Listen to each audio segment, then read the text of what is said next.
Hello friends, आज हमारे पास एक ये पोको का फ़ोन आया है X4 Pro 5G। इस फ़ोन में प्रॉब्लम क्या है कि इस फ़ोन में अभी फ़िलहाल जो है 3 प्रॉब्लम्स हैं जो उन्होंने मुझे बताई हैं, और हमने भी थोड़ा चेक किया था इसको, तो हमको 3 प्रॉब्लम मिली थी। चलिए अब मैं प्रॉब्लम वन बाय वन पहले आपको दिखाई देता हूँ कि प्रॉब्लम क्या है। अच्छा, एक चीज़ और बता दूँ कि ये फ़ोन जो है पहले ऑडियो की इसमें प्रॉब्लम थी, तो इन्होंने कहीं रिपेयर कराने के लिए दिया, उन्होंने जो है रिपेयर करके दिया इनको, और सिर्फ कुछ दिन चला और फिर से सेम प्रॉब्लम हो गई। लेकिन जब अब हमें उन्होंने बताई हैं तो 3 दिक्कतें बताई हैं। वो 3 दिक्कतें मैं आपको एक बार चेक ही करा देता हूँ। सबसे पहली दिक्कत तो ये है कि जब हम इसको ऑन कर रहे हैं तो ये पोको का जो फर्स्ट लोगो है, ज़्यादातर नॉर्मली क्या होता है 2 3 4 5 सेकंड तक ये फर्स्ट लोगो रहता है, उसके बाद जो है सेकंड लोगो आ जाता है, मतलब बूट एनिमेशन आ जाती है जो यहाँ पर 3 डॉट्स चलते हैं। इस फ़ोन में क्या है, वो बूट एनिमेशन मतलब सेकंड लोगो आने में लगभग 30 से 40 सेकंड का टाइम लग जाता है, जिसमें कि इसको हम कह सकते हैं बूटिंग जो है इसकी लेट हो रही है, कुछ ना कुछ हार्डवेयर में प्रॉब्लम की वजह से हो सकता है। चलिए, दूसरी दिक्कत इसमें क्या है वो मैं ऑन होने के बाद ही आपको बताता हूँ।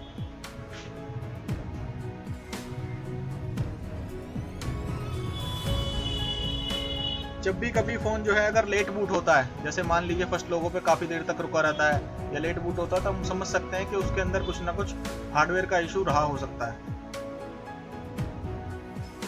मे बी CPU जो है किसी स्लेव से कम्युनिकेट नहीं कर पा रहा होगा, क्योंकि जब ये फ़ोन लोगो पे रहता है तो उस टाइम स्लेव से कम्युनिकेशन किया जाता है।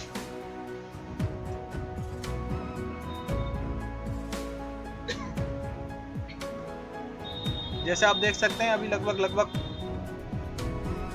30 सेकंड से ऊपर हो चुके हैं और फिर भी इसमें जो है सेकंड वाला लोगो नहीं आया है। लेकिन जैसे हमने चेक किया था इसको, इसमें सेकंड वाला लोगो आता है लेकिन लेट आता है, थोड़ा वेट करते हैं जी। जैसे आप देख सकते हैं सेकंड वाला लोगो जो है काफ़ी देर बाद आया, 3 डॉट्स चलने लगे।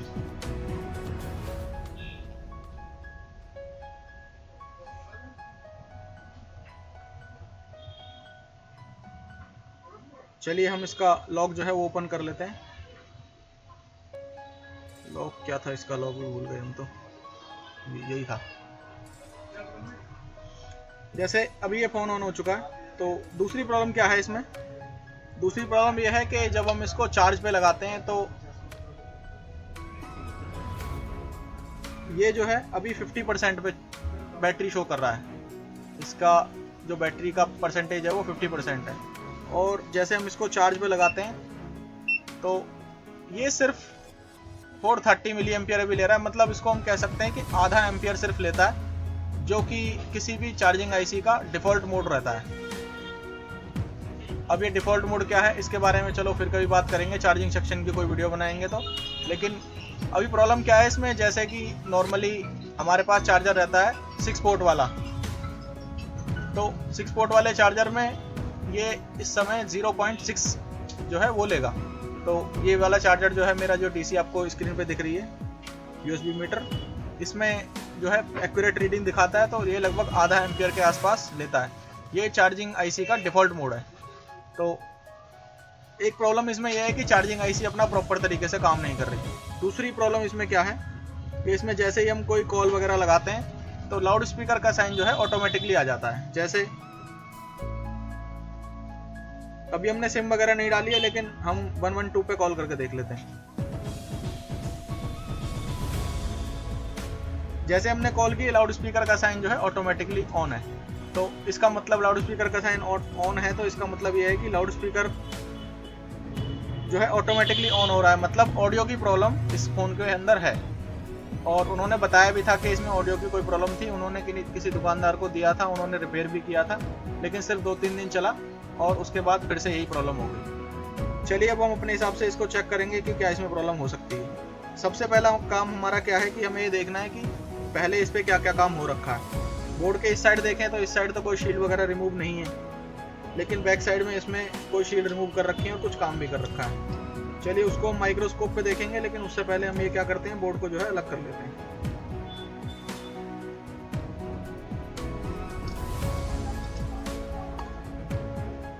जैसे आप देख सकते हैं यहाँ पर शील्ड वगैरह कट की हुई है किसी ने। चलिए इसको माइक्रोस्कोप में देखते हैं।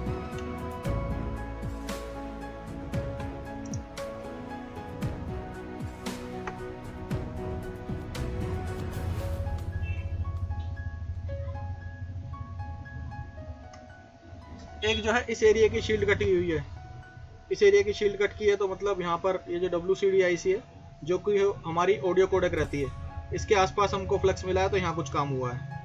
दूसरा, यहाँ पर दो बड़ी बड़ी कॉयल हैं, तो इसको देखने से लग रहा है ये हमारा एक रिंगर IC है, रिंगर IC, या फिर हम इसको ऑडियो एम्पलीफायर भी बोल सकते हैं। तो ये एम्पलीफायर पे भी किसी ने काम किया है, यहाँ पर भी फ्लक्स लगा हुआ है। तीसरा, यहाँ पर भी एक ऑडियो एम्पलीफायर है, उस पर भी फ्लक्स वगैरह लगा हुआ है। तो ये तीनों जो ICs हैं ऑडियो की, लगभग तीनों के तीनों ICs पे काम किया हुआ है। CPU के आसपास भी हल्का फुल्का फ्लक्स दिख रहा है, मे भी हो सकता है CPU पर भी किसी ने काम किया हो। तो चलिए अभी हम इसको डायग्नोज करने के लिए क्या कर सकते हैं। जैसे हमने क्या देखा कि लाउड स्पीकर जो है ऑटोमेटिक ऑन हो रहा था। ऑटोमेटिक ऑन होने का मतलब यह है कि CPU जो है कम्युनिकेशन नहीं कर पा रहा किसी न किसी ऑडियो वाली IC से। तो सबसे पहले हमारे को ये देखना पड़ेगा कि इसका क्या डायग्राम अवेलेबल है या नहीं। अगर डायग्राम अवेलेबल नहीं है तो बिटमैप वगैरह अवेलेबल होगा, तो कुछ ना कुछ इसमें देखते हैं बोर्नियो में कि इसका कुछ हमको डायग्राम वगैरह मिलता है या नहीं। हमको मोस्टली ये जो ICs हैं ऑडियो वाली, इनकी कम्युनिकेशन लाइंस के ऊपर ध्यान देना है जो कि CPU से IC की तरफ जाती हैं। देखिए इस केस में आउटपुट हमको चेक करने की ज़रूरत नहीं है, क्योंकि हमको सिम्टम्स जो हैं उनसे पता चल रहा है कि ऑडियो की जो IC है वो CPU के साथ कम्युनिकेट नहीं कर पा रही, जिस वजह से CPU को वो इनपुट नहीं मिल पा रही है, और वो जो क्या नाम है, ये स्पीकर का जो आइकन है ऑटोमेटिकली ऑन आ रहा है, मतलब एबनॉर्मल कमांड्स हैं कुछ। तो हम सबसे पहले ये देखते हैं कि बोर्नियो ओपन करके इसमें बोर्नियो में इसका कुछ डायग्राम या डेटा वगैरह अवेलेबल है या नहीं।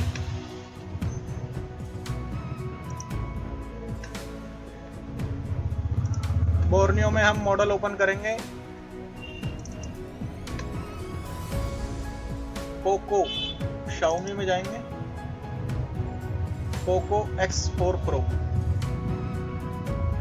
X4 Pro 5G, ये 5G वाला मॉडल है, तो 5G वाला ओपन करेंगे। हार्डवेयर सॉल्यूशन में जाएंगे और यहाँ जाएंगे माइक स्पीकर ईयर।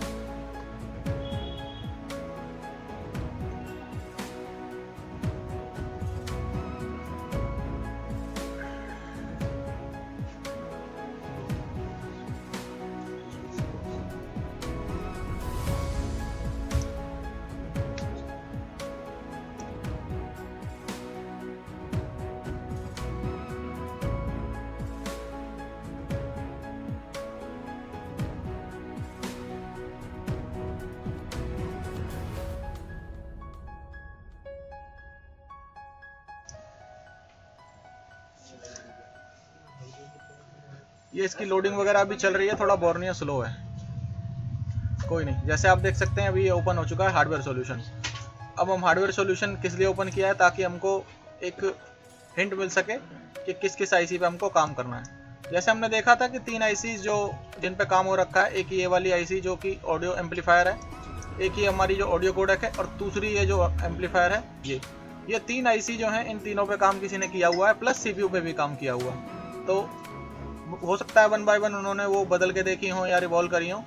तो अभी हम क्या करेंगे, हमको सबसे पहले ध्यान देना है कम्युनिकेशन की लाइनों पर। अब देखिए हमने जब फिजिकली देखा था तो ये वाली जो ऑडियो का एम्पलीफायर है, मोस्टली इस फोन में 2 एम्पलीफायर लगे हैं। 2 एम्पलीफायर किस लिए लगे हैं, एक ईयरपीस को चलाने के लिए और एक जो है लाउड स्पीकर है उसको चलाने के लिए। जब हम लाउड स्पीकर मतलब कोई सॉन्ग वगैरह प्ले करते हैं तो आजकल क्या है, स्टीरियो साउंड है।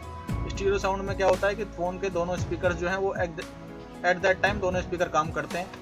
तो ये दोनों एम्पलीफायर जो हैं उस समय काम कर रहे होते हैं, और ये एम्पलीफायर्स का जो इनपुट है वो CPU से मिलता है इनको I2S के जरिए, और इन एम्पलीफायर्स की जो कमांड है वो हमारी I2C के जरिए जो है कमांडिंग की जाती है। इनकी ICs की डिटेक्शन वगैरह या फिर इनको जो भी कमांड देनी होती है वो I2C के थ्रू दी जाती है। और प्लस जो ऑडियो का जो सिग्नल इनपुट होता है वो इन लाइंस के थ्रू होता है जो कि I2S की लाइन है। अब अगर हम देखें हार्डवेयर सॉल्यूशन में, तो I2S की वैसे हम जनरली अगर हमको जो नॉलेज है कम्युनिकेशन लाइंस के बारे में या I2S के बारे में, तो हमने क्या देखा है कि I2S की 4 लाइंस होती हैं। 4 लाइंस कौन सी, word select, clock, data in और डाटा आउट। तो ये 4 लाइनें रहती हैं, लेकिन बोर्नियो हार्डवेयर सॉल्यूशन में आप देख सकते हैं सिर्फ 3 ही लाइनें दिखाई गई हैं। तो ये जो बोर्नियो हार्डवेयर सॉल्यूशन रहता है इसमें काफ़ी सारी जानकारी जो है नहीं होती है। और दूसरी तरफ अगर हम देखें तो ये वाली ICs की काफ़ी सारी पिन है तो खाली ही इन्होंने दिखा रखी हैं, इनकी कोई इन्फॉर्मेशन ही नहीं दी। और दूसरी तरफ ये वाला जो ऑडियो एम्पलीफायर है इसमें तो I2S की लाइनें ही नहीं उन्होंने दिखाई। तो हमारा काम जो है इससे नहीं बनने वाला है। इससे बस हमको एक डायरेक्शन मिल सकती है कि आईसी हमारी कहाँ कहाँ लगी हैं, कौन कौन सी लगी हैं, लेकिन इससे हम प्रॉपर तरीके से काम नहीं कर सकते। तो हमको क्या करना पड़ेगा, इसका डायग्राम वगैरह खोलना पड़ेगा। देखते हैं डायग्राम है या नहीं। डायग्राम तो चलिए इसका नहीं है, लेकिन बिटमैप अवेलेबल है। चलिए कोशिश करते हैं बिटमैप से भी इसको फ़ोन को रिपेयर करने की। हम बिटमैप में मेन और सब दोनों का है, तो मेन वाला खोलेंगे।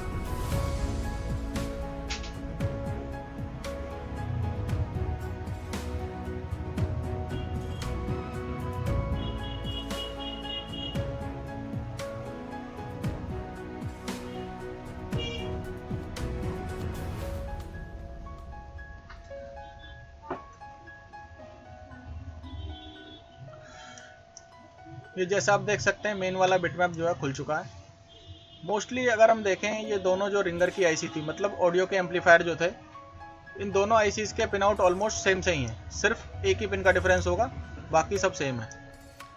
जैसे आप देख सकते हैं इधर ये सारी पिनें जो हैं सेम है। ये जो है वो वाली लाइन है जिस पर कि चार्ज पंप वाली वोल्टेज बनती है। ऐसा ही सेम इसमें ये भी वही वाली लाइन है। सॉरी, ये दूसरा चला गया। इसमें भी यही सेम लाइन है जहाँ पर चार्ज पंप की वोल्टेज बनती है। तो ये आईसी दोनों सेम है, सर्किट ऑलमोस्ट सेम रहेगा। लेकिन देखा आपने बोर्नियो के हार्डवेयर सॉल्यूशन में क्या था कि इस वाली आईसी की जो I2S की लाइनें थी वो तो दिखा रखी थी, लेकिन वो भी कम दिखा रखी थी, एक उसमें क्लॉक की नहीं थी। और इस वाले एम्पलीफायर की तो कोई I2S की लाइन दिखाई नहीं रखी थी, ना ही I2C की दिखा रखी थी। चलिए अभी हम क्या करते हैं, हमको देखना ये है कि कम्युनिकेशन जो है सीपीयू की आईसी से नहीं हो पा रही है। तो कम्युनिकेशन का जो जरिया है, सबसे पहला जो है I2C के जरिए सीपीयू जो है आईसी से कम्युनिकेट करता है। तो हम मोस्टली इन आईसीज की I2C से एक बार कंफर्म करेंगे कि I2C हमारा लाइन जो है वो प्रॉपर है या नहीं। तो जैसे हम इस आईसी को थोड़ा जूम कर लेते हैं और इसमें देखते हैं I2C वाली लाइन कहाँ पर है। जैसे आप देख सकते हैं यहाँ पर I2S clock, I2S word select, I2S data in और डेटा आउट, 4 लाइनें जो हैं I2S की हैं, प्लस 2 लाइनें जो हैं ये इसकी हैं, किसकी, हमारी क्लॉक और डेटा की।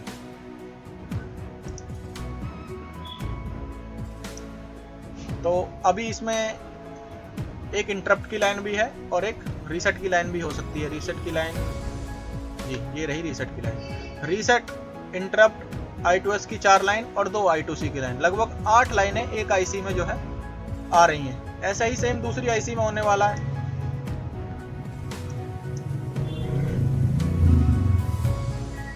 देखिए मैं इनको इतना कॉन्फिडेंटली रीड क्यों कर पा रहा हूँ, क्योंकि मैं पहले भी रिपेयर करता रहता हूँ, तो मुझे रिंगर आईसी के बारे में काफ़ी ज़्यादा जानकारी है। मैंने इनकी डाटा शीटें वगैरह भी पढ़ी हुई हैं, तो इसलिए मैं बड़ा क्लियरली आपको बिना डायग्राम के भी ये सब चीज़ बता रहा हूँ। तो मोस्टली जब आप डायग्राम वगैरह से काम करते हैं तो आपको इतनी नॉलेज हो जाती है कि आपको अगर बिटमैप भी ना मिले, आपको हार्डवेयर सॉल्यूशन भी ना मिले, तो भी आप फ़ोन रिपेयर कर सकते हैं। तो जैसे आप इस आईसी में भी देखें तो इसमें भी इंटरप्ट है, रीसेट है, I2S है, प्लस I2C है। लगभग 8 लाइनें जो हैं सीपीयू में आ रही हैं। तो दोनों आईसी से 8 लाइनें जो हैं सीपीयू में आ रही हैं। अभी हमारा फोकस क्या था, I2C को हमें कंफर्म करना था। I2C को कंफर्म करने के लिए हम क्या करते हैं, किसी भी एक आईसी को पकड़ लेंगे पहले। मान लीजिए हम इस आईसी को ही पहले चेक कर लेते हैं।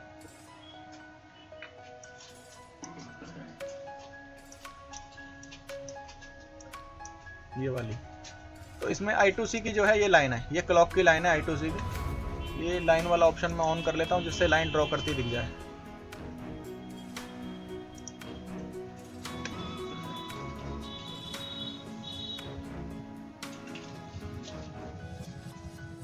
जैसे आप देखें तो ये जो I2C की लाइन है ये चार्जिंग आईसी में भी जा रही है, एक यहाँ पर भी एक फास्ट चार्जिंग वाली आईसी है उसके अंदर भी जा रही है। अब देखिए मैं कैसे बता रहा हूँ, चार्जिंग आईसी है, ये BQ वाली आईसी जैसी दिख रही है इसलिए चार्जिंग आईसी है। ये वाली चार्जिंग आईसी जो है इसको मैं फास्ट क्यों बता रहा हूँ, क्योंकि इसके पास फ्लाई कैप्स लगे हुए हैं जिनके एक साइड ग्राउंड नहीं है। तो ये फास्ट चार्जिंग वाली आईसी होगी, कैपेसिटिव चार्जिंग वाली। ये जो है इंडक्टर वाली चार्जिंग आईसी हो गई जो हमारी प्राइमरी आईसी रहती है। तो जैसे हम देख सकते हैं कि हमारे फ़ोन में चार्जिंग का भी इशू था, तो मोस्टली मुझे लग ही रहा है कि I2C की लाइन में दिक्कत हो सकती है। तो चलिए हमको सबसे पहले क्या करना है, इस लाइन पर हमको डायोड मोड की रीडिंग चेक करनी है। इस लाइन पे कोई शॉर्टिंग तो नहीं है, रीडिंग देखेंगे तो उससे कंफर्म होगा। देखते हैं यहाँ पर हमको कहाँ टच पॉइंट इसका मिलेगा जहाँ पर हमको रजिस्टर वगैरह मिल जाए जिससे हम इजीली चेक कर पाए। अच्छा, ये वाली जो लाइन है एक और दो और आईसीज में भी जा रही है। एक आईसी यहाँ पर है, ये रही, और एक आईसी जो है ये रही। तो लगभग एक I2C की बस पे 1 2 3 4 5 6 आईसी जो है एक बस पे लगी हुई है। तो अगर किसी भी आईसी की तरफ से कोई दिक्कत होगी तो ये बस जो है बंद भी हो सकती है अगर शॉर्टिंग वगैरह हुई तो। चलिए, अभी हमको सबसे पहले क्या करना है, इनका टेस्ट पॉइंट ढूंढना है कहीं भी। टेस्ट पॉइंट मतलब, मेरा कहने का मतलब ये नहीं है कि आपको गोल वाले टेस्ट पॉइंट ढूंढने हैं। टेस्ट पॉइंट मतलब जहाँ पर आप प्रोब मल्टीमीटर की लगा सकें या फिर डीएसओ की लगा सकें, जहाँ से आपको इसकी रीडिंग वगैरह चेक हो जाए। तो हम देखें तो सीपीयू के इस कॉर्नर पर ये कोई कैपेसिटर वगैरह है, शायद, पता नहीं लगा या नहीं, ये हम बोर्ड में देखेंगे। लेकिन ये जो दो टेस्ट पॉइंट हैं ये हमको I2C डाटा और क्लॉक के मिल रहे हैं। टेस्ट पॉइंट मतलब ये दो कंपोनेंट जो हैं इन पर हम टेस्टिंग कर सकते हैं, लाइन की रीडिंग ले सकते हैं। तो हम सबसे पहले इन कंपोनेंट्स के यहाँ से थोड़ा शील्ड वगैरह कट कर लेते हैं।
जैसे आप देख सकते हैं मैंने जो है शील्ड कट कर लिया, लेकिन शील्ड कट करते रहे मुझसे कैपेसिटर जो है दो हल्के हल्के क्रैक हो गए हैं। तो इनको हमें चेक करना जो है जरूरी हो जाता है इस केस में।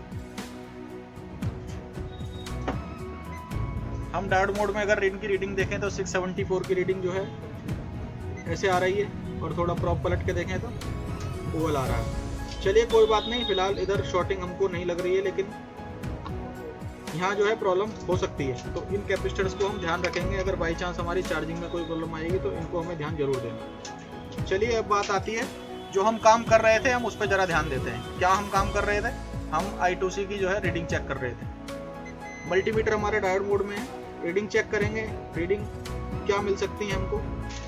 3 कंडीशन यहाँ पर मिल सकती हैं। या तो कोई एक लाइन शॉर्ट हो सकती है, या फिर कोई एक लाइन ओपन हो सकती है, या फिर कोई एक लाइन जो है, दोनों लाइनें ठीक हो सकती हैं। 3 कंडीशन हमको मिल सकती हैं। अब शॉर्ट वाली कंडीशन में तो हमको क्लियरली पता चल जाएगा, लेकिन अगर ओपन हुई तो हमको रीडिंग फिर भी मिलेगी। चलिए अब देखते हैं क्या आता है। जो डाटा वाली लाइन है उस पर 510 की रीडिंग आ रही है। क्लॉक वाली लाइन जो है इस पर भी 510 की रीडिंग आ रही है। देखते हैं दोनों आपस में शॉर्ट तो नहीं है। जी नहीं, आपस में शॉर्ट भी नहीं है। नहीं, आपस में शॉर्ट भी नहीं है। अब बात यहाँ ये है कि इस I2C की बस पे लगभग 6 आईसी लगी हैं। कौन सी? एक चार्जिंग आईसी जो है इंडक्टर वाली, एक ये चार्जिंग आईसी जो है कैपेसिटर वाली, दो जो है हमारे ऑडियो पीए, और यहाँ बैक साइड में भी एक यहाँ पे एक आईसी लगी थी, एक यहाँ छोटी आईसी लगी थी। लगभग 6 आईसी एक ही I2C की लाइन पे लगी हैं। तो अब हमको ये कैसे कन्फर्म होगा कि कौन सी आईसी जो है कम्युनिकेट नहीं कर पा रही, और मतलब इस लाइन पे 6 आईसी हो गई प्लस एक सीपीयू भी जुड़ा हुआ है। तो अब हमको यहाँ रीडिंग दोनों पे सेम मिल रही है, तो हम क्या समझ सकते हैं कि ये रीडिंग हमको कहाँ से मिल रही है? कुछ कन्फर्म ऐसे नहीं हो सकता है। हम क्या करेंगे, दो तरीके हमारे पास हो सकते हैं। या तो हम यहाँ पर DSO से चेक करें I2C की कम्युनिकेशन, मतलब CPU की तरफ से I2C की कमांड दी जा रही है या नहीं। अगर हम DSO से चेक करते हैं तो यहाँ पर हमको पता चल जाता है कि सिग्नल वगैरह आ रहे हैं या नहीं, तो उससे हमको ये क्लियर हो जाता है कि CPU से लाइन जुड़ी हुई है। दूसरा हमको क्या चेक करना होता है, उसके बाद फिर हमें I2C स्कैनर इधर लगा के देखना पड़ेगा, या फिर हम DSO से भी 1 by 1 अगर हमको इनकी ICs के एड्रेस पता है तो वो हमको 1 by 1 जो है स्कैन करके देखने पड़ेंगे। चलिए, अभी हमारे पास I2C के एड्रेस इन सारी ICs के नहीं है। अभी तो हमको ये भी नहीं पता है कि सारी IC कौन कौन सी लगी हुई हैं। 4 ICs का तो हमें पता चला है, लेकिन IC के एड्रेस नहीं है। एंड्रॉयड में मोस्टली ये फैसिलिटी हमको नहीं मिल पाती है कि हमको IC के एड्रेस नहीं पता होते हैं। लेकिन अभी हमारे पास रिपेयर करने का क्या तरीका हो सकता है? रिपेयर करने का हमारे पास तरीका हो सकता है कि हम ये जो ICs लगी हुई हैं, हम इनको एक बार जो है निकाल के देखें, या फिर DSO इधर लगा के देखें। सबसे पहले एक काम करते हैं, हम इधर DSO लगा के देखते हैं और उसमें फिर देखेंगे कि क्या इन पे कोई कम्युनिकेशन वगैरह हो रही है या नहीं। लेकिन अब सबसे बड़ी प्रॉब्लम ये है, जो मैं ये वीडियो बना रहा हूँ इसमें आपको DSO में क्या दिख रहा है वो मैं दिखा नहीं सकता, क्योंकि DSO मेरा जो है वो PC से कनेक्ट नहीं हो पाता है, और मेरे पास कोई फिलहाल अनदर कैमरा नहीं है जिससे मैं आपको ये दिखा सकूँ। लेकिन चलो, मैं इधर DSO से पहले इसको चेक ही कर लेता हूँ कि कुछ बन रहा है या नहीं।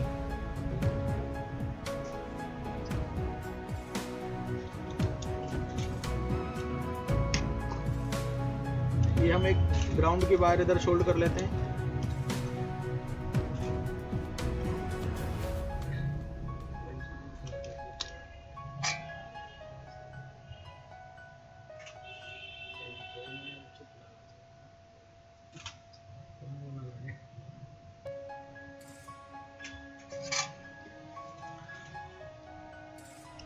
अब हम यहाँ से एक जंपर निकाल लेते हैं। पहले क्लॉक वाली लाइन का निकाल लेंगे, डेटा वाली लाइन का निकाल लेंगे।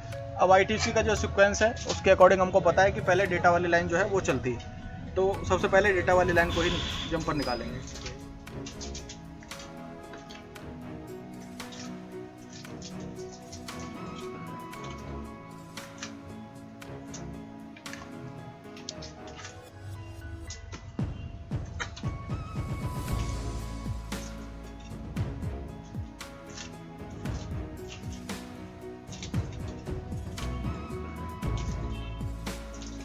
हमने डेटा वाले लाइन का एक जंपर निकाला है।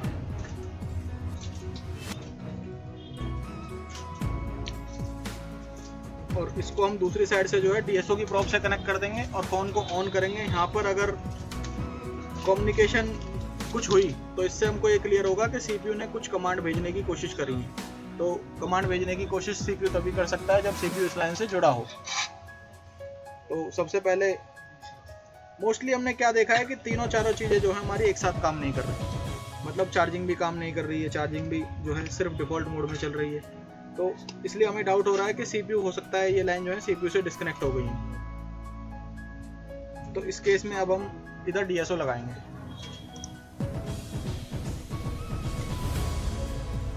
ये हमने इधर जंपर निकाला,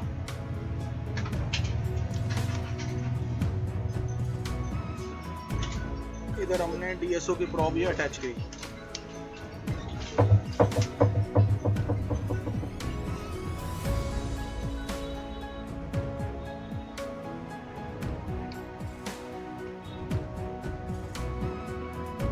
अब हम फोन को ऑन करेंगे और देखेंगे क्या यहाँ कोई सिग्नल कैच होता है क्या।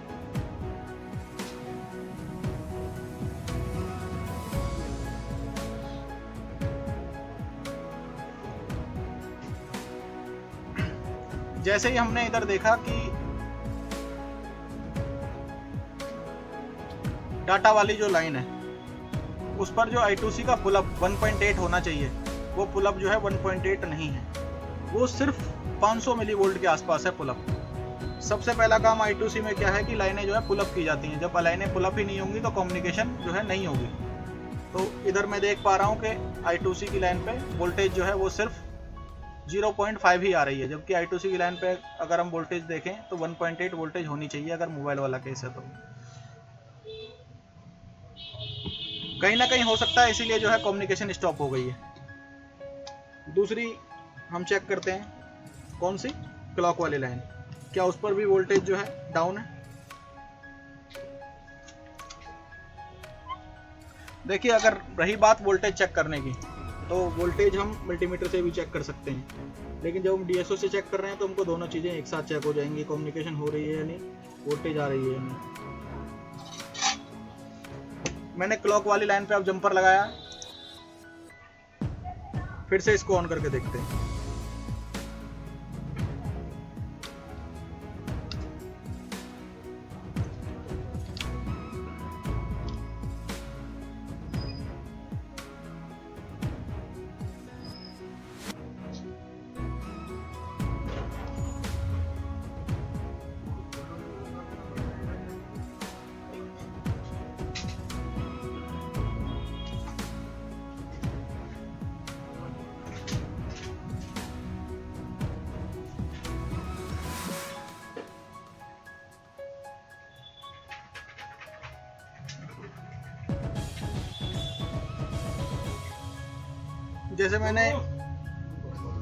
जैसे मैंने इसको ऑन किया, पोको का लोगो आया है, लेकिन क्लॉक वाली लाइन पे प्रॉपरली 1.8 आ रही है। ठीक है, क्लॉक वाली लाइन पे प्रॉपर 1.8 आ रही है, लेकिन डाटा वाली लाइन पे जो है 1.8 की जगह 0.5 वोल्ट आ रही है सिर्फ। तो इसका रीज़न क्या हो सकता है, या तो I2C के जो फुल अप के रजिस्टर्स हैं उनमें कोई प्रॉब्लम हो सकती है, या फिर कोई IC जो है इस बस पे ऐसी लगी हुई है जो कि वोल्टेज को ड्रॉप कर रही है। अब देखो DSO आपको इधर दिख नहीं रहा, लेकिन मैंने डायग्नोस्टिक DSO से करी तो मुझे क्लियर हुआ। अभी क्या है कि अब प्रॉब्लम डिटेक्ट हो गई है, तो मैं आपको अभी मल्टीमीटर से भी चेक करके दिखा सकता हूँ। तो जैसे हम क्या करेंगे, सिर्फ वोल्टेज ही चेक करनी है, वोल्टेज हमारा मल्टीमीटर भी दिखा सकता है।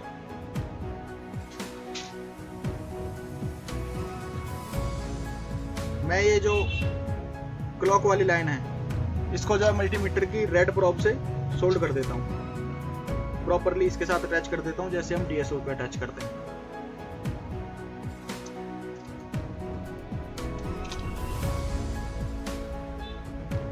ठीक है जी, ये रेड प्रोब पे अटैच हो गई।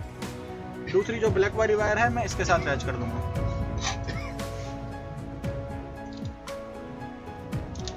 मल्टीमीटर को हम वोल्ट मोड में लगाएंगे।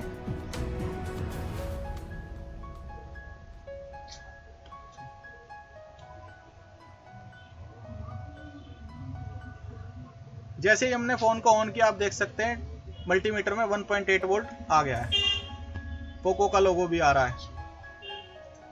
चलिए, क्लॉक वाली लाइन जो है वो तो उस पर तो 1.8 है, लेकिन डाटा वाली लाइन पे मैंने क्या चेक किया था, DSO जब चेक कर रहा था 0.5 वोल्ट थे सिर्फ। मैं आपको डाटा वाली लाइन भी चेक कराता हूँ अभी। वैसे दोनों जंपर में एक साथ निकाल लेता तो भी इजी हो जाता, लेकिन फिर कंफ्यूजन हो सकती थी कौन सा डाटा का है कौन सा क्लॉक का है, तो इसलिए ये मैंने ऐसे निकाले। अभी मैं जो है डाटा वाली पे लगा के दिखाता हूँ।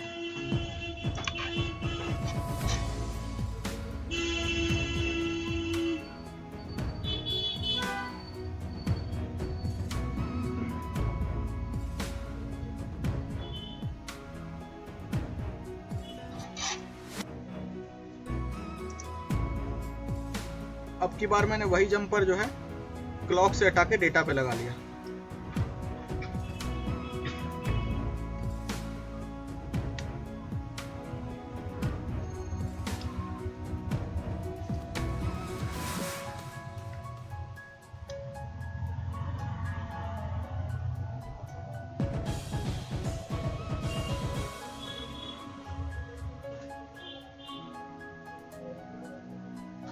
बैटरी लो का सिंबल आया, दोबारा ऑन करते हैं।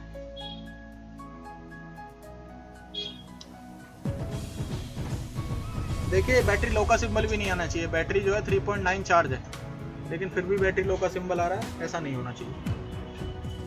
देखिए अब की बार पोको का लोगो आया, ये ब्लैक वायर जैसे ही मैं ग्राउंड से टच करता हूँ तो लगभग 0.3 वोल्ट, DSO बता रहा था 500 मिली वोल्ट आ रहे हैं, लेकिन ये मल्टीमीटर हमारा बता रहा है 320 मिली वोल्ट आ रहे हैं, जबकि यहाँ पर आने चाहिए 1.8 वोल्ट। ये वोल्टेज अब ड्रॉप हो रहे हैं। ड्रॉप होने का कारण क्या है, हमें ये ढूंढना है। अब देखो इस लाइन पर लगभग 6 आईसी लगी हैं प्लस एक सीपीयू लगा है। तो ड्रॉप होने का कारण कोई भी आईसी हो सकती है।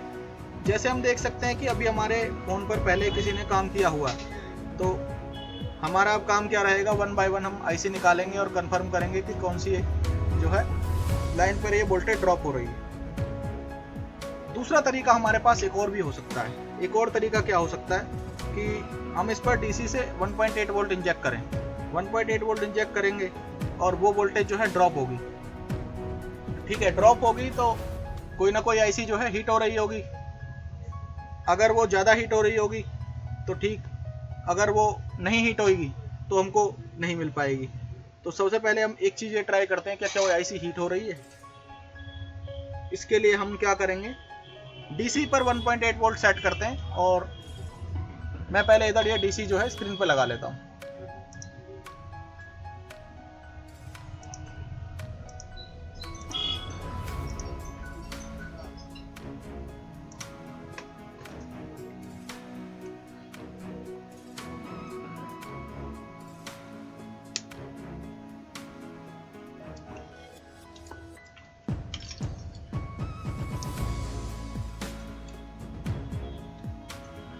डीसी मैंने स्क्रीन पर अटैच कर लिए और डीसी की जो वायर है वो ये रही, लेकिन डीसी पर अभी 4.2 वोल्ट है। इधर अगर मैं 4.2 वोल्ट दे दूंगा तो होगा क्या, जो आईसी नहीं भी शॉर्ट थी वो हो जाएगी। तो हमको इधर क्या करना है, 1.8 देना है। तो इधर हम 1.8 वोल्ट सेट कर लेते हैं। 1.8 हमने सेट कर लिया। अब हमको करना क्या है कि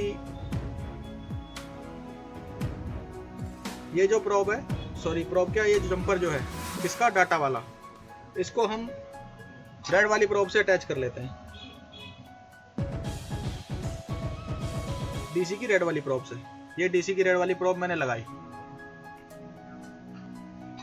देखिए हमने डार्ट मोड रीडिंग ली तो हमको रीडिंग जो है 511 1111 ही सेम मिल रही थी, लेकिन जब हमने वोल्टेज देखी, मतलब हॉट टेस्टिंग करी, तो हमको पता चला कि एक पे वोल्टेज जो है ड्रॉप हो रही थी। अभी हमने 1.8 दिया है तो एक बार ये दोनों डीसी जो है इससे अटैच करके देखते हैं कोई एम्पियर वगैरह कंज्यूम हो रहे हैं या नहीं। जैसे हमने लगाया तो लगभग 9 मिली एम्पियर जो है वो कंज्यूम हो रहे हैं। ठीक है, अब हमारे पास क्या है, थर्मल कैमरा है, तो उससे हम क्या चेक कर पाएंगे कि 9 मिली एम्पियर की जो कंजप्शन है वो मिलती है या नहीं। ये हीट तो काफ़ी कम हो रहा होगा, लेकिन चलो कोशिश करते हैं थर्मल कैमरे से इसको डिटेक्ट करने की। थर्मल कैमरा मैं ऑन करता हूँ, थोड़ा टाइम लगेगा।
जैसे आप देख सकते हैं डीसी पर 1.8 मैंने सेट किए हुए हैं। डीसी की जो 1.8 वाली लाइन है, सॉरी डीसी की जो 2 प्रोब हैं उनको हमने I2C की क्लॉक वाली लाइन पे इंजेक्ट किया है, मतलब 1.8 लाइन क्लॉक पे इंजेक्ट की है हमने। इंजेक्ट करने के बाद क्या देखा कि 9 मिली एम्पियर का करंट जो है ये लाइन ले रही है। और अब हमें देखना ये है कि 9 मिली एम्पियर का जो करंट है कौन सी आईसी कंज्यूम कर रही है। तो कोई ऐसी आईसी अगर कंज्यूम कर रही होगी तो वो अगर हमको थर्मल में दिख जाती है तो हम डायरेक्टली जो है उसी को टारगेट करेंगे और उसी को चेंज करेंगे। लेकिन अभी हमने क्या देखा है, जब हमने इंजेक्ट किया है तो हमको यहाँ पर सिर्फ 3 ही आईसी जो है फ्रंट पे हैं जिन पे से शील्ड रिमूव हो रखी है। बाकी जो 3 आईसीज हैं वो एक चार्जिंग आईसी जो है वो शील्ड से कवर्ड है, प्लस जो फ्रंट वाले साइड पे जो 2 आईसी लगी थी जिनका हमें नहीं पता है कि कौन सी आईसी है, वो वाली आईसी जो है शील्ड, वो भी शील्ड से कवर्ड है। तो हम क्या करेंगे, सबसे पहले जैसे मोस्टली क्या होता है कि चार्जिंग के फॉल्ट ज़्यादातर फ़ोन में आते हैं, तो चार्जिंग आईसी वाली शील्ड एक बार सबसे पहले रिमूव करके देखेंगे, क्या पता चार्जिंग आईसी शॉर्ट ना हो। तो सबसे पहले मैं ये डीसी जो है हटा लेता हूँ इससे, थर्मल को करता हूँ थोड़ी देर साइड और वो वाली शील्ड जो है चार्जिंग आईसी वाली वो रिमूव करता हूँ।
अभी जैसे आप देख सकते हैं हमने चार्जिंग आईसी की शील्ड में रिमूव कर ली, लेकिन बोर्ड अभी गर्म है।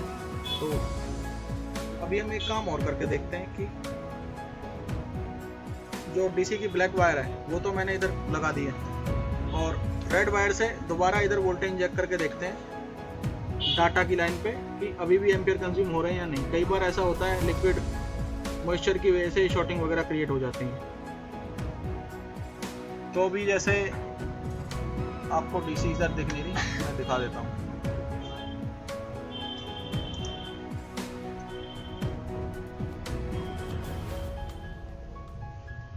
लगभग अभी भी 9 मिली एम्पियर जो है ऑटो कंज्यूम हो रहे हैं। अच्छा, एक चीज़ और देखें, क्या I2C की जो क्लॉक वाली लाइन है उस पर भी इतने कंज्यूम हो रहे हैं? क्योंकि हम इसको एबनॉर्मल मान रहे हैं कि इतनी कंजप्शन शायद नहीं होनी चाहिए। तो एबनॉर्मल तभी मान सकते हैं जब क्लॉक की लाइन पे भी इतना ना ले, क्लॉक की लाइन पे कम लेना चाहिए या फिर लेना ही नहीं चाहिए। क्लॉक की लाइन पे अगर हमने देखा तो यहाँ भी लगभग 8 मिली एम्पियर के आसपास कंज्यूम हो रहे हैं, और डाटा की लाइन पर भी लगभग 8 मिली एम्पियर के आसपास कंज्यूम हो रहे हैं। तो अभी हो सकता है कि किसी आईसी में शॉर्टिंग जिसमें भी है, जिसकी वजह से ये वोल्टेज ड्रॉप हो रही है, उसको हम डायग्नोज करने की कोशिश कर रहे हैं कि क्या पता उसको हीट पे से वो हीट हो रही है थोड़ी बहुत और हमको थर्मल में डिटेक्ट हो जाए। कोशिश करते हैं थर्मल में डिटेक्ट करने की। अभी थोड़ा बोर्ड और गर्म है, इसको ठंडा होने देते हैं।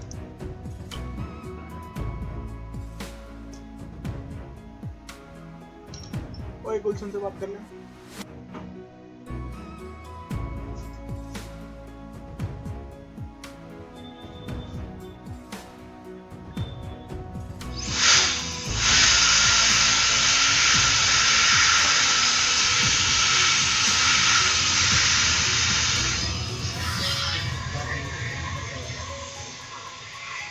कैमरा मंगाना पड़ेगा, कल पता चले कैमरे की।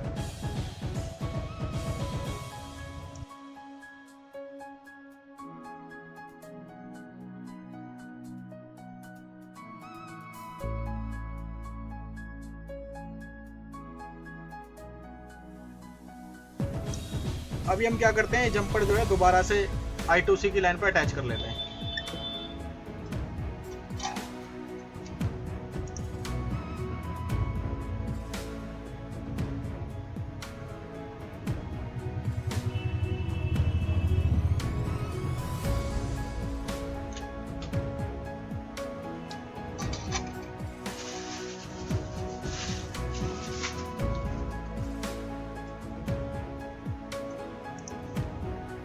ये जंपर जो है हमने डाटा की लाइन पर अटैच कर लिया। दोबारा से इसको थर्मल कैमरे के नीचे रख के देखते हैं।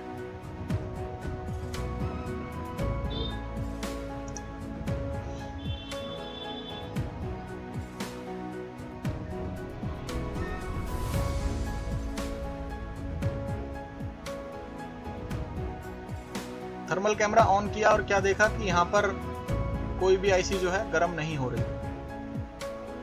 8 मिली एम्पियर की जो ऑटो कंजप्शन है वो इस साइड वाली किसी भी आईसी में नहीं है।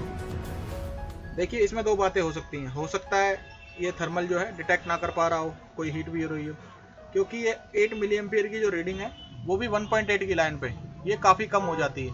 अगर हम इसकी पावर की बात करें तो बहुत कम पावर जो है आईसी कंज्यूम कर रही है, जो भी शॉर्टिंग क्रिएट कर रही है। लेकिन बात यह है कि हम 8 मिली एम्पियर को ना एबनॉर्मल नहीं समझ सकते। क्यों नहीं समझ सकते एबनॉर्मल? क्योंकि 8 मिली एम्पियर की ही कंजप्शन जो है क्लॉक की लाइन में भी है, 8 मिली एम्पियर की ही डेटा की लाइन में भी है। तो इसको हम नॉर्मल समझ सकते हैं, कोई ज़्यादा कंजप्शन ये नहीं है। लेकिन अब बात यहाँ आती है कि अब हमें प्रॉब्लम कैसे मिलेगी, जो वोल्टेज ड्रॉप हो रही है वो किस आईसी की वजह से हो रही है, ये हमको कैसे पता चलेगा।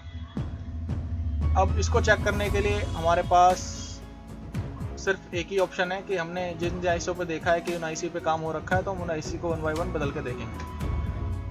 अभी चलो एक चीज़ और चेक करते हैं, थर्मल कैमरे में इसको थोड़ा जूम करके देख लेते हैं, क्या पता जूम करने से हमको कुछ आइडिया मिले।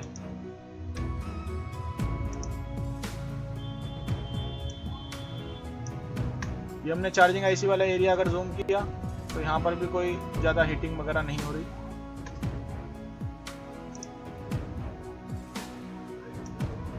CPU वाला साइड जो है ये जूम करके देख लेते हैं। यहाँ पर भी 3 जो आईसी लगी थी, चार्जिंग आईसी और दोनों जो ऑडियो पी है इनमें से भी कोई हमको गर्म होता दिखाई नहीं दे रहा है। तो जो रीडिंग हमारी मतलब कंजप्शन जो है 1.8 की लाइन की जो 8 मिली एम्पियर हो रही है उसको हम नॉर्मल समझ सकते हैं। लेकिन जब I2C एक्टिव हो रही है तो वो वोल्टेज जो है डाउन ड्रॉप कर रही है कोई IC। तो अब हमको 1 बाय 1 क्या करना पड़ेगा, ये IC निकाल के ये देखना पड़ेगा कि कौन सी IC से जो है वोल्टेज ड्रॉप हो रही थी। अगर किसी IC को निकालने से वोल्टेज जो है नॉर्मल कंडीशन पे आ जाती है तो हम समझेंगे कि उसी IC से शॉर्टिंग हो सकती थी। एक चीज़ और हम यहाँ देख सकते हैं कि क्वालकॉम का फ़ोन है और यहाँ पर पुल अप के रजिस्टर्स भी लगे होंगे I2C की लाइन पर। तो पुल अप के रजिस्टर कहाँ लगे हैं उनको भी जरा हम देखते हैं बोर्नियो में। सबसे पहले मैं ये थर्मल क्लोज कर लेता हूँ क्योंकि थर्मल से हमको कोई प्रॉब्लम जो है डिटेक्ट नहीं हुई है।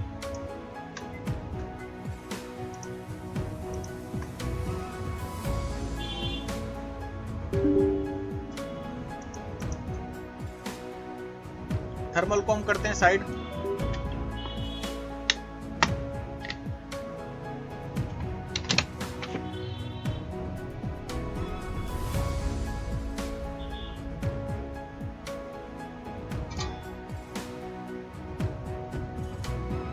हमने देखा डाटा की लाइन पे भी उतनी ही कंजप्शन हो रही थी जितनी क्लॉक की लाइन पे हो रही थी। तो हम फिर ये कैसे माने कि डाटा की लाइन में ही शॉर्टिंग है। लेकिन बात यह है कि वोल्टेज तो ड्रॉप हो ही रही है, वो किस वजह से हो रही है ये हमें ढूंढना है। ये जंपर हमने निकाल लिए, जैसे हमने देखा है कि पहले ही ICs पे जो है काम हो रखा है।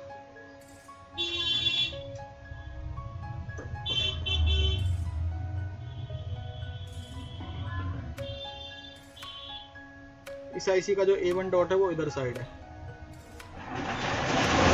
तो सबसे पहले हम इसी IC को एक बार रिमूव करके देख लेते हैं।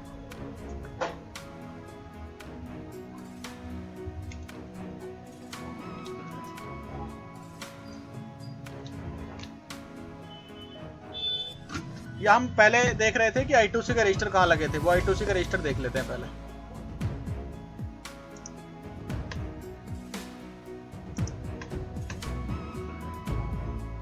जहाँ पर हमने जंपर लगाए थे वो तो रजिस्टर है नहीं क्योंकि वो कैपेसिटर थे। रजिस्टर वो होंगे जिनके दूसरे साइड वोल्टेज होगी। ये तो बस एक डाटा क्लॉक के लिए रजिस्टर्स लगे हुए हैं जी। यहाँ पर अगर हम देखें तो ये जो दो रजिस्टर्स हैं, कौन सा, ये डाटा के लिए और ये क्लॉक के लिए, ये दो रजिस्टर जो हैं ये पुल अप के लिए लगे हुए हैं। तो इन दो रजिस्टर्स को एक बार वैल्यू चेक कर लेते हैं कि इनकी वैल्यू जो है 2.2 किलो ओम है या नहीं। तो ये हमारे लगे हैं कहाँ पर, ये रहे जस्ट चार्जिंग IC के नीचे। अगर हम बोर्ड को एज इट इज रखें तो ये ऐसे। हमको चेक क्या करना है, इन दो रजिस्टर्स की वैल्यू चेक करनी है। मल्टीमीटर लगाते हैं ओम मोड में और वैल्यू चेक करेंगे रजिस्टर्स की। 2.2 किलो ओम दूसरा रजिस्टर, इसकी वैल्यू भी 2.2 किलो ओम। मतलब रजिस्टर की वैल्यू 2.2 किलो ओम है लेकिन वोल्टेज फिर भी ड्रॉप हो रही है। इसका मतलब कोई ना कोई IC जो है वो वोल्टेज ड्रॉप कर रही है। तो अभी क्या करेंगे, 1 बाय 1 जो है एक एक IC को निकाल के देखेंगे।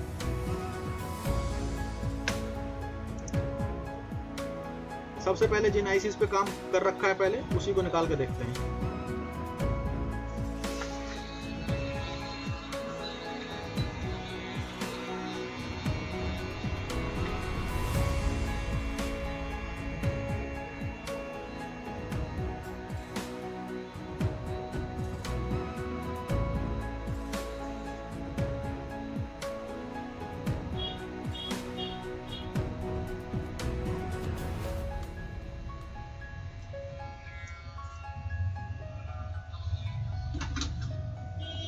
हमने IC रिमूव करी है तो ऐसा लग रहा है जैसे काफी सारी बॉल्स तो इसकी अटैच ही नहीं है। चलिए एक बार क्लीन करके फिर चेक करते हैं।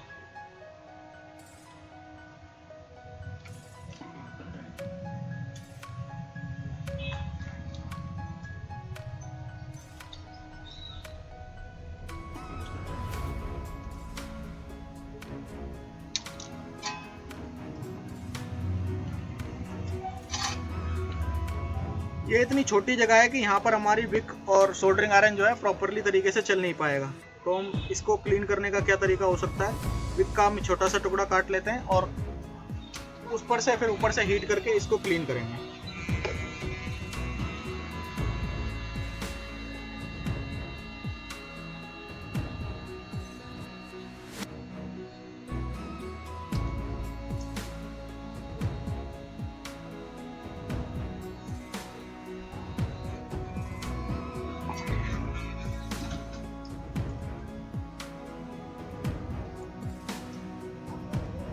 ये आईसी हम उठा के पहले साइड कर लेते हैं, कहीं ये आईसी जो है गुम ना हो जाए।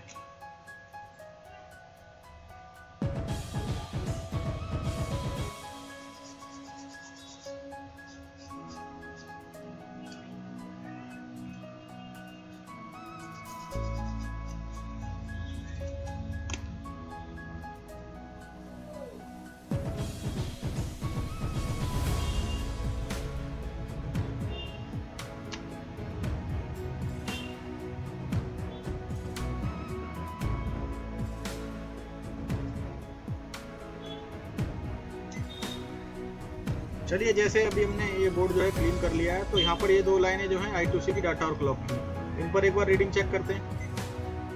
490 ऑलमोस्ट सेम रीडिंग आ रही है, लेकिन हमने क्या देखा कि इस आईसी की कुछ बॉल्स जो है प्रॉपरली अटैच नहीं थी। तो अभी हम फिर दोबारा से क्या देखेंगे कि वो जो वोल्टेज हमारी ड्रॉप हो रही थी वो अभी भी ड्रॉप है या फिर कुछ उसका लेवल जो है प्रॉपर हुआ। अब हमको यही करना पड़ेगा, 1 बाय 1 आईसी निकाल के, तभी कंफर्म होगा। एक काम कर लेते हैं, चलो हम इधर जंपर तो लगा ही लेते हैं, क्योंकि जंपर लगाएंगे तभी हम उधर वोल्टेज चेक कर पाएंगे। बात यह है, वोल्टेज चेक करने के लिए हमको बार बार अब डीएसओ उठाने की जरूरत नहीं है। हमने चेक कर लिया कि वोल्टेज नहीं आ रही, प्रॉब्लम हमारी वोल्टेज की है, तो हम इसको मल्टीमीटर से ही चेक कर सकते हैं।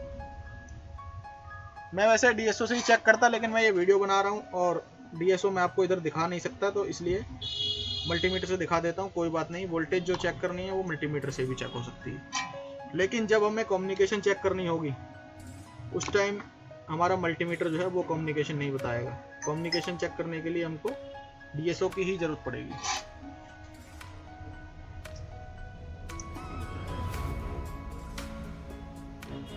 चलिए, हमने जंपर जो है लाइन से निकाल लिया, दोबारा से वही करेंगे, फोन को ऑन करके देखते हैं।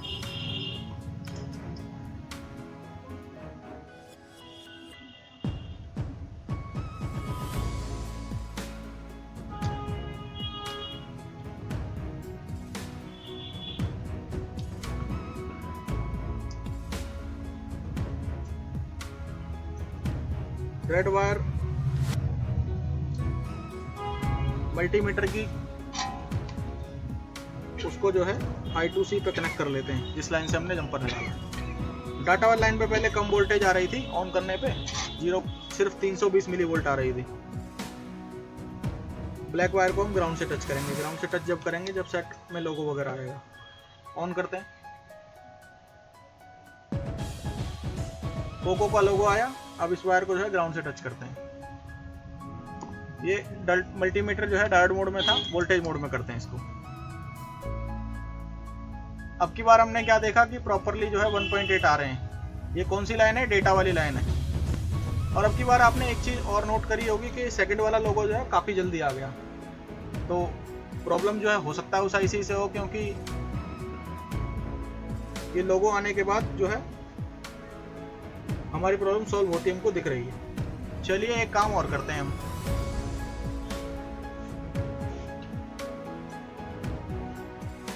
मोस्टली I2C तो शायद अभी वर्क नहीं की, रिंगर वगैरह तो नहीं चलेगा, लेकिन एक प्रॉब्लम हमारी सॉल्व हुई है। कौन सी? जो लेट बूट होने वाली प्रॉब्लम थी वो हमारी सॉल्व हो गई है।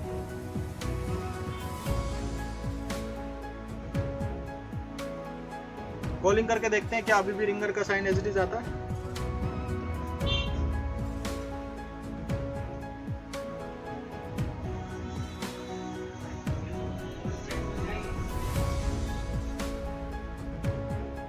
लाउड स्पीकर का साइन अभी भी आ रहा है। एक प्रॉब्लम हमारी बाकी है। एक जो प्रॉब्लम थी, जो हमारा फोन लेट बूट हो रहा था, वो सॉल्व हो गई है।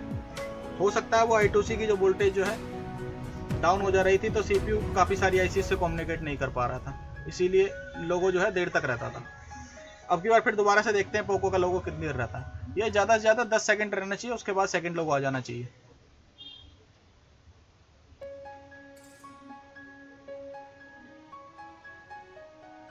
पहले हम देख रहे थे कि 30 सेकंड तक रहता था, उसके बाद सेकंड लोगो आता था। आप देख सकते हैं अब की बार इसमें जल्दी जो है सेकंड लोगो आ गया, तो ये नॉर्मल बूट है, इसको हम लेट बूटिंग नहीं कहेंगे। चलिए, एक प्रॉब्लम हमारी सॉल्व हुई है। अब हमारा जो स्पीकर का साइन है वो अभी जो है लाउड स्पीकर ऑटोमेटिक ऑन है, तो उसका रीज़न यही है कि आईसी जो है अलग से पड़ी है यहाँ पे, तो कम्युनिकेट CPU नहीं कर पा रहा है, तो इसीलिए वही सेम कंडीशन है कि स्पीकर का साइन आ ही रहा है अभी भी, और हमने देखा भी था वो आईसी प्रॉपर तरीके से लगी नहीं थी। अच्छा, एक काम और करते हैं, अभी क्लॉक वाली लाइन पे भी देखते हैं क्या उस पर भी 1.8 है। उस पर क्लॉक वाली लाइन पे भी जंपर लगा लेते हैं।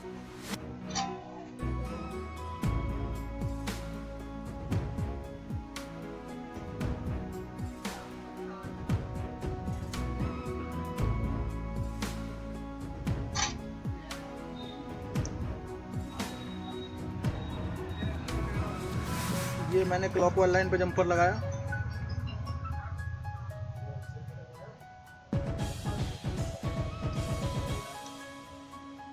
दोबारा से सेट को जो है ऑन करके देखते हैं।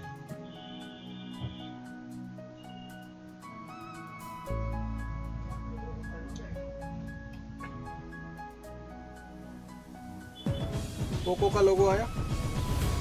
मल्टीमीटर की ब्रेक प्रोब जो है ग्राउंड से टच करते हैं।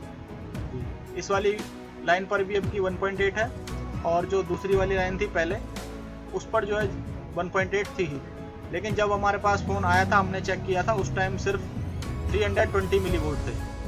और अभी हम देख रहे हैं कि हमारी जो एक प्रॉब्लम लेट बूटिंग वाली थी वो सॉल्व हो गई। देखिए, एक I2C की लाइन में शॉर्टिंग होने की वजह से फ़ोन जो है लोगों पे भी काफ़ी देर तक स्टिल रह सकता है। ये बस एक एक्सपीरियंस है जो हमें टेस्टिंग करने से पता चलता है।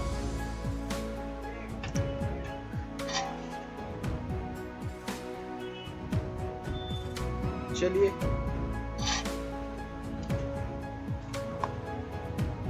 अभी हम क्या करेंगे, ये आईसी रिवॉल्व करके लगाएंगे।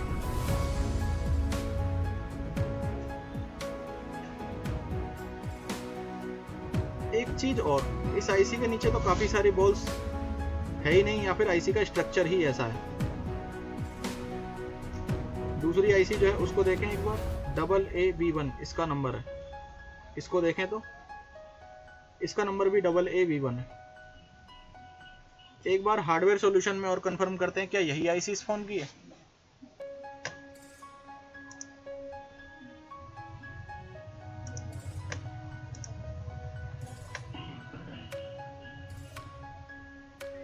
ये कंपोनेंट नेम वाला जो ऑप्शन है इसको खोलेंगे एक बार।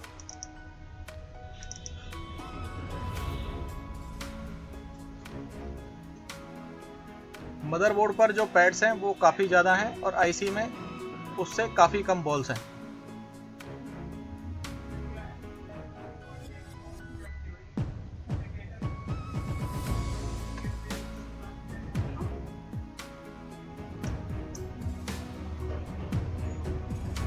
इस आईसी का नेम इन्होंने दिया हुआ है AA-K3।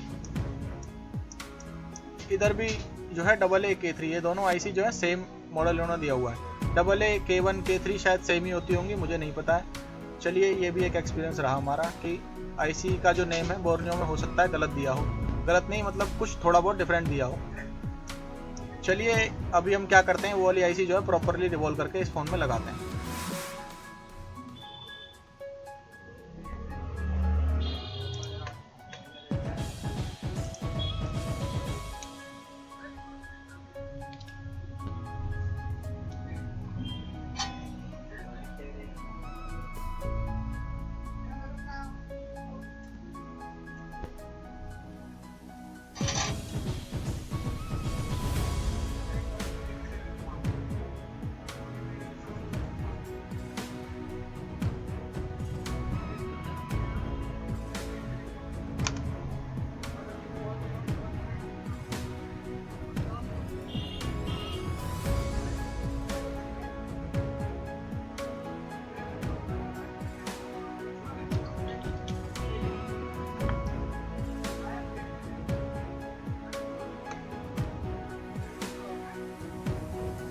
देखिए हमको लग रहा था कि इस आईसी में कुछ बॉल जो हैं प्रॉपरली अटैच नहीं हो पाई हैं, लेकिन हमने आईसी को उल्टा के देखा है तो पता चला है कि काफ़ी सारी बॉल्स तो इस आईसी में ऑलरेडी नहीं रहती हैं।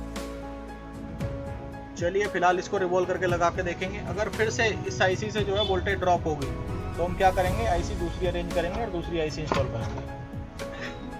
पहले एक बार इसी को रिवॉल्व करके देखते हैं।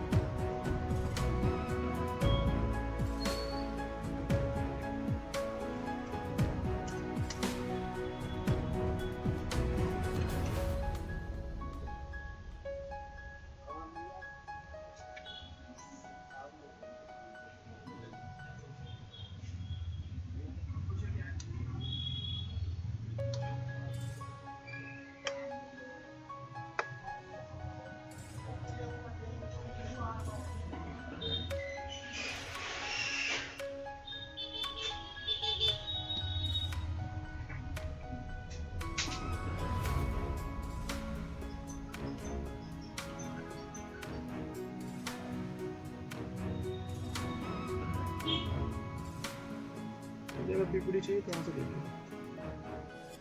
इकट्ठी रखी है मेरे पास।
अच्छा, अभी जैसे हमने देखा है कि मदरबोर्ड पर पैड्स काफ़ी सारे हैं, आईसी पे काफ़ी कम है, तो हम यहाँ पर थोड़ा सा अपनी नॉलेज के लिए क्या कर सकते हैं, इस आईसी में जो जो बॉल प्रेजेंट नहीं है उनकी इन्फॉर्मेशन देखेंगे। कौन कौन सी बॉल जो है इस आईसी में प्रेजेंट है नहीं, प्रेजेंट मतलब कंपनी की तरफ से ही नहीं है, लेकिन इससे देख के क्या लगता है कि बिना उन बॉल्स के भी आईसी चलती है।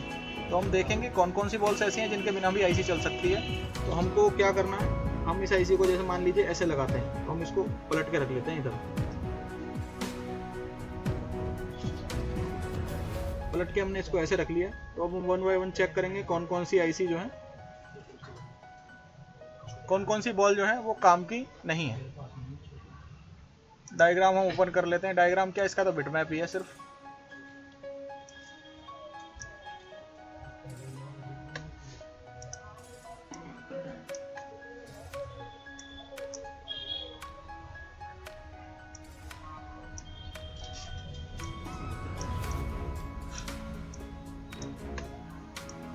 बोर्नियो के बिटमैप पे इस आईसी का मॉडल दिया हुआ है AW88263S। ये एक ग्राउंड वाली पिन जो है कॉर्नर वाली, वो इस आईसी में नहीं, दूसरी, उसके बाद इधर से तीसरी, एक ये ग्राउंड वाली पिन भी आईसी में नहीं है। अगर हम इस लाइन की बात करें,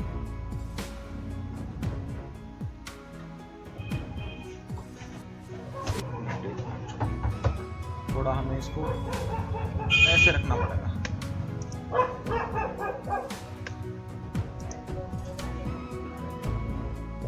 अभी जैसे आपको दिख रहा है, तो अगर हम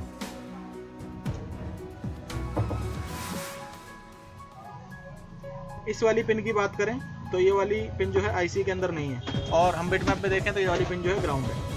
उसके बाद अगर हम बात करें ये वाली पिन, ये जो बीच वाली पिन है, सेकंड लाइन में थर्ड नंबर की, मतलब B3 नंबर की जो बॉल है ये भी आईसी में नहीं है। B3 नंबर की बॉल, ये भी ग्राउंड है। चलिए ग्राउंड कॉमन हो सकता है आईसी में, कोई बड़ी बात नहीं। लेकिन उसके बाद क्या देखा हमने कि VPH मतलब 4 वोल्ट की जो लाइन है, मतलब C1 और C2 दोनों जो है ये VPH वाली पिन है, मतलब 4 वोल्ट वाली। लेकिन इन्होंने क्या किया है, दोनों की जगह एक ही पिन दे दिया आईसी में। चलिए ये भी कॉमन है, कोई बड़ी बात नहीं है इसमें। उसके बाद जो 4 पिन है वो है ही नहीं। वो 4 पिन कौन कौन सी हैं? वो 4 पिन अगर हम बोर्नियो में देखें तो speaker 1 feedback, speaker 1 feedback positive, feedback negative.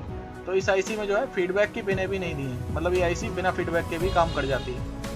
और बाकी जो 4 पिन है उनमें से 2 फीडबैक की हैं, 2 ग्राउंड की हैं। 2 ग्राउंड उन्होंने वैसे ही कॉमन कर रखे हैं, फीडबैक की पिनें नहीं दी हैं, मतलब इस आईसी में फीडबैक वाला सिस्टम नहीं है। हो सकता है इंटरनली फीडबैक ले रखा हो।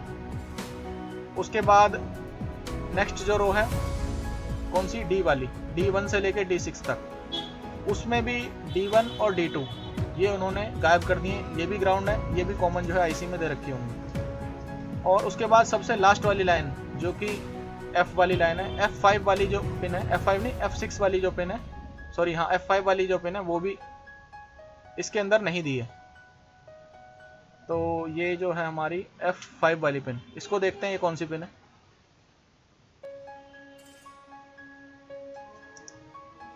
F5 वाली पिन है स्पीकर 1 VDD1। ये किस चीज़ की है? ये हमारी है उसके लिए चार्ज पंप जो कैपेसिटर लगे रहते हैं उनके लिए लगी है। चलिए कोई बात नहीं, इसमें भी लगभग 5 पिनें हैं, ये इन्होंने एक मिस कर दी, इनमें से कोई बड़ी बात नहीं है, कोई प्रॉब्लम नहीं है इससे। चलिए कोई भी ऐसी पिन नहीं है सिर्फ सेंस पिनों के अलावा जो कि इस आईसी में ज़रूरत थी। इन आईसी मैन्युफैक्चरर ने क्या किया है, ज़्यादा बॉल्स बनाई ही नहीं है, जितनी ज़रूरत थी सिर्फ उतनी ही बनाई है। चलिए अब हम ये आईसी लगाते हैं। ये बस हमने थोड़ा नॉलेज इकट्ठा करने के लिए ये हमने सारी पिनें देखी, वैसे इनको ना भी देखते तो भी हमारा काम चल जाता, लेकिन एटलीस्ट हमको देखने से पता चला कि इस आईसी के अंदर सेंसिंग का कोई पिन बाहर से नहीं दी गई है, हो सकता है इंटरनली सेंसिंग हो। आईसी लगाते हैं, देखते हैं क्या रिजल्ट निकलता है।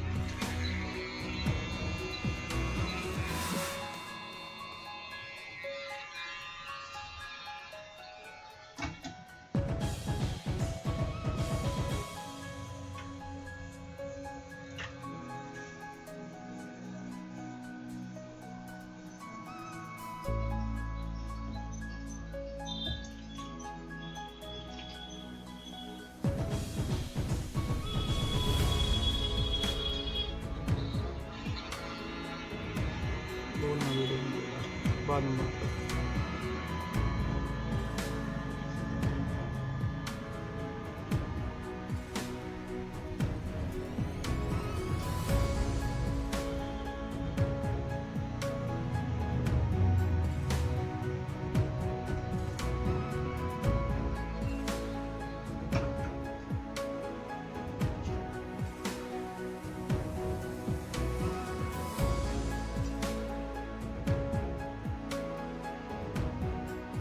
आईसी हमारी लग चुकी है, तो एक बार या तो हम डायरेक्टली जो है ऑडियो चेक कर सकते हैं, या फिर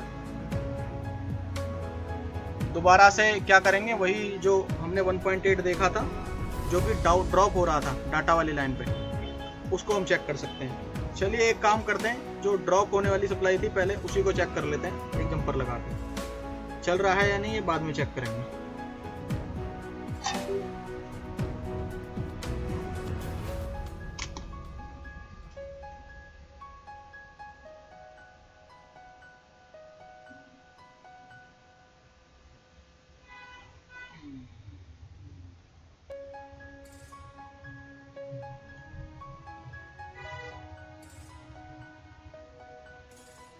ये हमने जंपर लगा लिया फिर से डाटा वाली लाइन पे जिस पर की वोल्टेज ड्रॉप हो रही थी।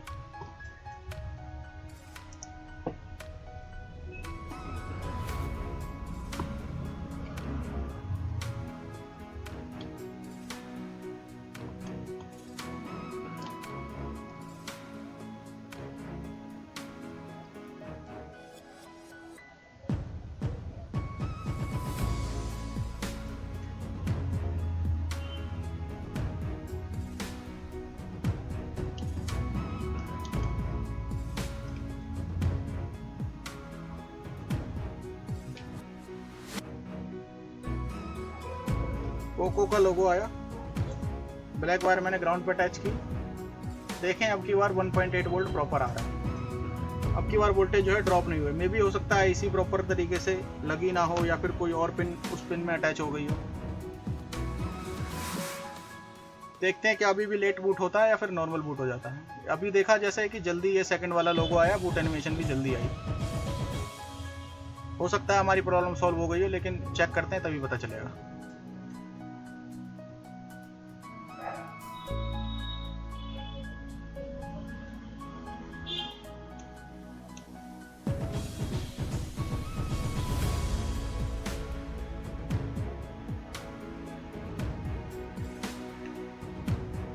मैंने देखा रिंगर में जो है साउंड आया।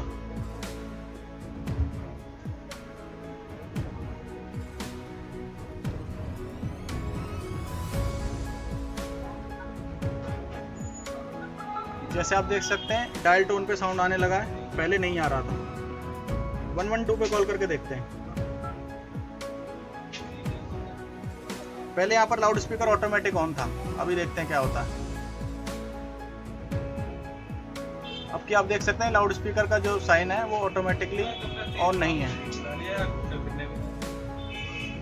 तो अभी अगर हम इसको ऑन करेंगे तो ये ऑन हो रहा है, ऑफ करेंगे तो ये ऑन हो रहा है। मतलब अब कंट्रोलिंग जो है काम करने लगी है, जो I2C पहले नहीं काम कर रही थी, उस वजह से ये प्रॉब्लम आ रही थी। चलिए रिंगर मैंने आपको चला के दिखाई दिया है कि रिंगर वगैरह वर्क कर रहा है। एक प्रॉब्लम और थी हमारे फ़ोन में, क्या वो थी चार्जिंग की। तो चार्जिंग की प्रॉब्लम को चेक करने के लिए ये आपको मल्टीमीटर के नीचे चार्जिंग का मीटर दिख रहा है, जिसमें कि वोल्टेज, एम्पियर और वोल्टेज दिख रही है। पहले हमने क्या देखा था कि सिर्फ हाफ मिली एम्पियर ले रहा था। हाफ मिली एम्पियर मतलब 500 मिली एम्पियर, हाफ एम्पियर ले रहा था 500 मिली एम्पियर। अब की बार देखते हैं कि आप चार्जिंग जो है एम्पियर ज़्यादा होते हैं या नहीं। जैसे आप देखें अब की बार आप ये जो है 1.2 एम्पियर पे भी गया एक बार, और आप देख सकते हैं 9 वोल्ट पे जो है चार्जिंग स्विच हो चुकी है और चार्जिंग फास्ट जो है चलने लगी है। फ़ोन में दिखने भी लगा है, सेकंड डबल जो है चार्जिंग का आइकन आ गया है। पहले हम क्या देख रहे थे, सिर्फ 5 वोल्ट पे ओनली 420 मिली एम्पियर या 430 मिली एम्पियर की कंजप्शन थी। अब की बार 9 वोल्ट पे लगभग 600 मिली एम्पियर की कंजप्शन है, तो ये पावर डिलीवरी पे फ़ोन हमारा चार्ज होने लगा है। तो देखिए सिर्फ एक I2C की लाइन में वोल्टेज ड्रॉप होने से कितनी सारी दिक्कतें आई। फ़ोन हमारा लेट बूट हो रहा था, चार्जिंग भी जो है स्लो हो गई थी, प्लस ऑडियो भी नहीं चल रही थी, ऑटोमेटिक लाउड स्पीकर का साइन आ रहा था, सिर्फ एक लाइन की शॉर्टिंग होने की वजह से। देखिए हम क्या कर सकते थे, हमारे पास जैसे आया था फ़ोन, हमने देखा था कि आईसीज पे काम हो रखा है, हम आईसीज रिवॉल्व करके भी देखते तो शायद हमारा काम जो है बन सकता था, लेकिन हमने डायरेक्टली रिवॉल्व नहीं किया, थोड़ी डायग्नोजिंग की तो हमको पता चला उस लाइन से दिक्कत आई। तो इससे क्या होता है, अब हमारे पास कोई नेक्स्ट फ़ोन आएगा इस तरीके का, तो हम डायरेक्टली क्या है I2C की लाइन पे ही टारगेट करेंगे। उससे हमको क्या होगा, डेटा मिलेगा एक कि हमें कैसे कैसे काम करना है। ये एक एक्सपीरियंस होता है, अगर हम डायग्नोज करते हैं तभी हमारे को एक्सपीरियंस मिलता है, जिससे कि हम काम शॉर्टकट में कर सकते हैं। अब आगे कभी ऐसा फ़ोन आएगा तो हम भी क्या करेंगे, सबसे पहले I2C की लाइन को ही चेक करेंगे। चलिए उम्मीद है आपको इस वीडियो से कुछ ना कुछ सीखने को मिला होगा। अगर वीडियो आपको अच्छी लगी तो वीडियो को लाइक करें। ये वीडियो काफ़ी लंबी हो चुकी है, लगभग 1 घंटे 15 मिनट की वीडियो ये हो चुकी है, लेकिन इस वीडियो में नॉलेज जो है काफ़ी सारी है। मैंने आपके सामने लाइव ही डायग्नोज किया कि कैसे कैसे प्रॉब्लम किस वजह से आ रही थी। मेन बात ये नहीं है कि हमने प्रॉब्लम सॉल्व करनी है, मेन बात ये है कि प्रॉब्लम आई कहाँ से, हमको ये भी जानना ज़रूरी रहता है। अगर हमको ये पता होगा कि प्रॉब्लम आई कहाँ से, तो हम हर फ़ोन में उसको अप्लाई करके देख सकते हैं, क्योंकि इलेक्ट्रॉनिक्स जो है वो सेम ही तरीके से काम करती है। चलिए चलते हैं, मिलते हैं किसी नेक्स्ट वीडियो में, तब तक के लिए बाय बाय।